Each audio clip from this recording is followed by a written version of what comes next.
Hello, welcome back. How are you doing? I hope you're doing well. And welcome back to some iRacing. Here's another weekly iRacing video.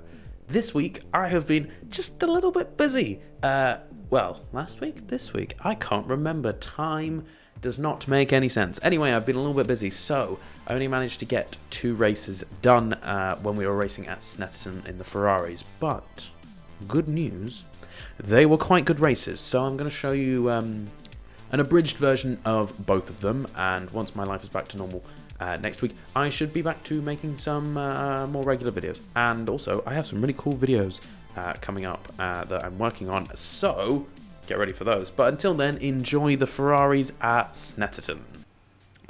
So welcome to Snetterton, or welcome to the first race of the day. This was sort of one of the first races of the day. I got on iRacing pretty early in the day and managed to put in a race or two, and you'll notice that because I am on pole. Oh yes, don't panic. I put the car on pole at a track that I'm pretty rubbish at. That tells you how early I was playing iRacing in the morning. So, first dive into the hairpin with the weird tree over there. I'm not going to lie to you.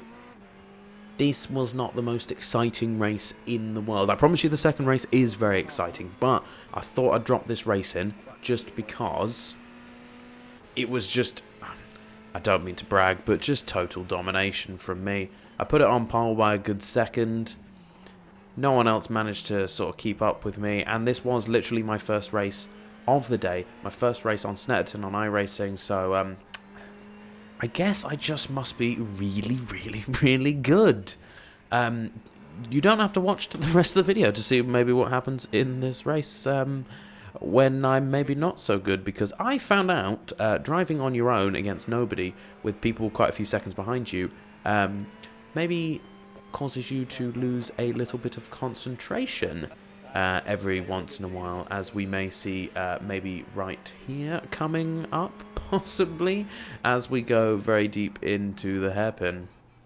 Cut to a lap or so later, and I have Braden right up my behind, thanks to the fact that I maybe wasn't concentrating as much and driving as fast as I possibly could, as he was really trying to drive as fast as he possibly could. So I leave a bit of room on the inside. Braden goes up the inside. I give him a little love tap for good luck, just to help him onto the grass there. But I did realise that that was probably not a fair move. I didn't expect him to brake that hard and that early, but I let him go past, because I'm a good sportsman. Anyway, he starts to pull away from me. He's about a second ahead of me. This was on one of the last couple of laps. I look up the inside. It's not a great place to overtake, because you probably just get mugged off again down the centre straight. So he's got about 0.9, about a second on me. I know I've got about a lap, maybe another lap, 1 or 2 laps left just to get this position back. I mean, I've pretty much led the whole race, and then suddenly, right at the end, I lose first place, which was really frustrating, because, you know, I don't win a lot of races on iRacing, so it would have been nice to win this one. Anyway, into the hairpin. Just float the car nicely through there. Careful not to get on the power too much or touch the grass too much, because it will send you into a spin cycle. Going down the, I believe this is the Bentley straight, into the last few corners, into the last sector of the track. I am a little bit too far to try a lunge, but as iRacing goes, you put pressure on people and they will make a mistake.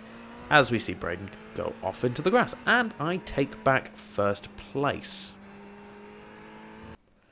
And that was it, really. We had 1 lap left, nothing really happened, I stayed in first. Not much else to show you, so I thought we'd jump into the slightly more exciting race, and this was the second race that I did of the day, and actually the second race that I did at Snetterton. I only did 2 races. So we qualified in P5 with a strength field of 0.8k, so we're quite a low split. 15-minute race, and we are right behind Manuel. I'm going to get people's names wrong so much in this race. Anyway, not as quick qualifying lap this time, so we decided that we're going to have to make some places up in the race, but, you know, Snetterton, surprisingly you can make it, for such a small track and a short track and a narrow track, there's quite a few overtaking opportunities, so I actually really enjoyed this. this track this week. Anyway, as we go through this tricky couple of corners here, into the last sector on the first lap, we are right on the tail of a Manuel. Anyway, about half a second behind him, going through Karam. Just this long, sweeping right-hander that you've got to hold it in fourth, then knock it down into third, and then all the way down into first for the 90 degree. And it's all about getting a good exit out of this corner because you've got a long straight, the center straight, where you can get that draft from the person in front of you, which we're just about getting the toe. I have a little look up the inside to see if there's something on for me there. He brakes really early, and he's a little bit messy through that corner. We're nice and smooth, get a great exit, on the brakes hard. Now we're right up behind him, really, really tight. You want to stay as tight as possible on that chicane because you've got a left-hander coming straight away, and again, if you touch the grass, you are into the bin. I lost him a little bit on this straight. We're about half a second behind, but you know, it's iRacing. You just have to be patient, and someone will make a mistake. He goes a little bit wide into that corner, a little bit squirrely on the brakes, and then goes slightly too deep. We are right up behind him once again. We were definitely quicker through this third sector here. I definitely had, especially through Karam, or Koram even, sorry. But a little bit squirrely as he probably shifts down to third just to try and gradually slow the car down before Murray's, where you have to shift down into first. A little bit of a touch on the dirt there. We've definitely got a better exit than him. We're definitely pulling the draft now. So we should be able to make this move stick. Maybe into the first corner. I have a little look up the inside. Just a little bit later on the brakes. Give him the space on the outside. Tuck it in. And move. Done. So, 2 laps. And we've already moved up a position. Next up is Ryu. Ryu or Ryu, again, don't know how to say anybody's name. Fantastic. I wish we just had numbers. That would be so much easier for me when commentating. Anyway, because again, it's iRacing, we gain a position by someone just having a little off-track excursion, as usual, because, you know, that's what happens with iRacing, especially in splits that I'm in, the slightly lower splits that people maybe aren't as experienced of a driver. Anyway, we've found ourselves moved up to, I think this was like net third, but I'm not entirely sure because the Race Labs overlay didn't really update that much during this race, so we got a little bit stuck there. So moving ahead to the next lap, we tried to take this corner a little bit differently and had a little bit of an off track. Didn't spin or anything. That I've managed to just about hold on to that, but a little bit of dirt on our tyres. We run a little bit wide, trying to make up for it here, and I just touched the grass. Once again, coming around this corner. Again, this is what happens if you touch the grass. Just thought I'd leave this clip in. This was a lap later. Just got my back wheels on the grass, and as soon as you put the power down, the car wants to go for a spin, and before you know it, we've lost 2 positions and then 3 positions. Not ideal when I was trying to push on for the win, to drop back to about 5th or 6th, but you know, that's racing, and that's when you make a mistake, you get punished for it, especially on a short track like this. There's no room for mistakes. You make one little mistake and look, 3 people have gone past you. So all I needed to do here was to knuckle down and get on with it. I knew I had pace here, and I knew that there was a chance for me to get those places back if I could just concentrate and not have any more accidents. Unfortunately, this is where the race started to go a little bit weird.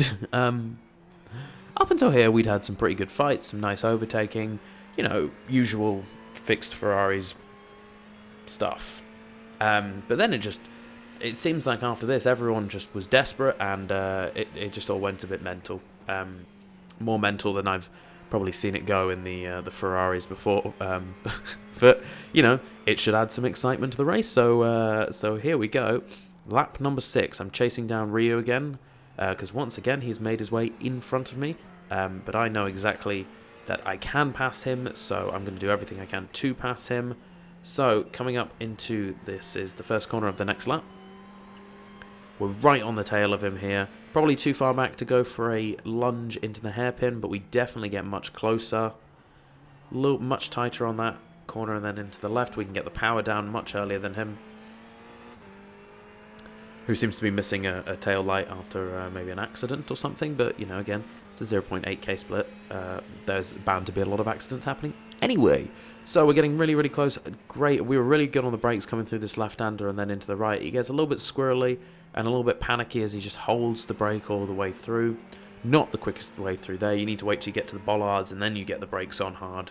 Brakes through bomb hole, which is not the correct way to take it. It's just a little lift. And then as we're coming around corums, just not quite tight enough, and each time he makes a little mistake, we're just catching up to him. I look up the inside again.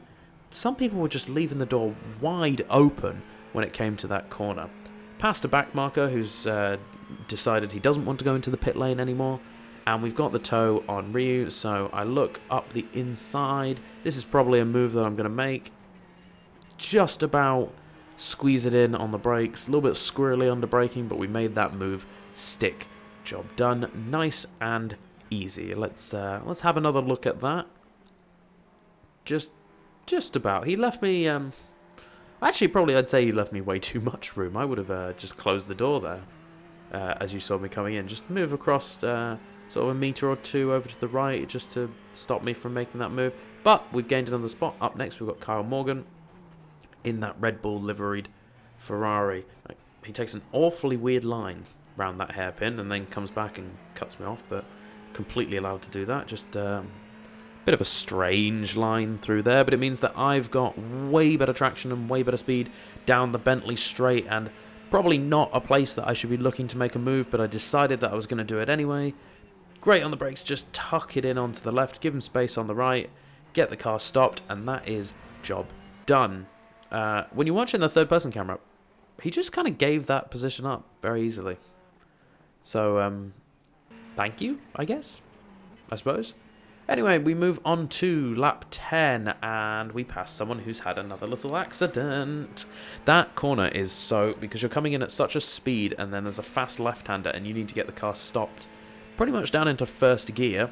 As we see, more people having a little bit of an incident up here. Honestly, these two corners here, incidents all day. Another person off the track. People were off left, right, and centre. It is a tricky corner to do, especially if you're battling for a position. But man, people were off left, right, and centre. So we've moved ourselves up 2 positions. I think we're in net 4th now. As another person, even though I think this is a back marker, goes off into the dirt. All of these you've got long sweeping corners at Snetterton, then followed by an opposite corner at like a right angle. There's 2 instances of those corners at Snetterton, and they really catch people off guard. Anyway, we're on lap 12 of 11. Not sure how that worked. This race ended up being about a 14-lap race. So I'm not going to cut for the last couple of laps, because the last couple of laps were really fun and exciting, and I've brought you the TV camera as well on the chase cam so you can see what is going on. So as you saw going into the hairpin, I had Ryu right up behind me, just covered off the inside so that he couldn't pop up the inside. He did try to have a look around the outside. Then down the straight, I'm just sort of driving in the middle of the road, forcing him to pick which way he wants to go, but not giving him space. Massive amounts of space either way, but in trying to defend the inside, I just went a little bit deep into the corner, and he's going to overtake me into bomb hole here. A little bit frustrating, because I think I defended pretty well up until then, but then just got myself a little bit too excited. So the chase is on once again, me and Ryu. How many times have we done this over the course of this race? He gets a great exit, like almost rocket-powered exit out of the last corner as we pass the back marker who's driving at 2 miles an hour, because people seem to like to do that just to farm safety rating, even though it's a very dangerous way to drive. Rant over. So we get a really good run through the first corner. We're really catching on him, pulling closer, and then I accidentally did this. I don't know. I was trying to make the move, and I missed my braking marker, and then I just locked it up. And, well, yeah. And look, a nice person would have let him back through, but there were 2 people behind us, and I'm like, it's not worth it. I'll take the penalty. If I let them through, I'm going to let 3 people through. Anyway, I was a little bit panicked here, so I went a little bit too deep into the corner, but I still am holding on to 3rd or 4th position? 4th position, I think. 3rd position is about 4 seconds up the road, so let me just jump over to the far chase camera because we're coming up to the penultimate or final lap. And we've got about 3 cars behind us trying to get a position. We've got James, Gavin, and Ryu. And look at this for a move. Completely off the track, almost into the wall, up the inside. I mean, is it an illegal move? Maybe. Was it a ballsy move, and do I give him a round of applause for it? Oh my god, yes. So he goes up the inside of me. I mean, he just had way better traction coming out the last corner and a higher speed and all that. So we try and make the position back straight away. He goes a little bit too deep into the hairpin. I manage to get the move done. We touch. It sends me out wide, and I lose 2 positions, which is incredibly frustrating because that was not my fault. He went too deep, and I ended up losing 2 positions because of it. But as we look up the road, these two, well, squeezing each other and squeezing each other and squeezing each other, and you know what that means. It means it's never, ever going to end well. Off into the dirt. He panics, Gavin panics, and goes way too deep into the corner. I have a lovely run through there, and I will take those positions back. Thank you very much. As we come into the last couple of corners of the race, it's all going a bit hectic now. I've got Ryu up behind me. Gavin, there's 3 of us vying. Is someone going to do something stupid into the last corner? Of course they are. It's iRacing. Absolutely stupid move into the last corner. Just decided that he didn't want to brake anymore, and I'm almost going to lose a position here. I just managed to hold on to it over the line, but wow, what a stressful couple of corners. So, I hope you enjoyed that little excursion to the Scottish track of Snetterton. A little bit of a different one. I'm trying some different things each week, see what works, see what doesn't work.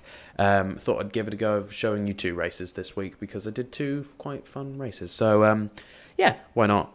It was just a little bit different thing to do this week, so if you liked it, let me know. If you didn't, I'll never do it again. But that is the end of the video, and if you enjoyed it or had a good time, why not consider subscribing? Even if you just liked the video a little bit, why not just give it a little like there, because that also helps me and the weird YouTube algorithm. But you know what, until then, I will see you next time.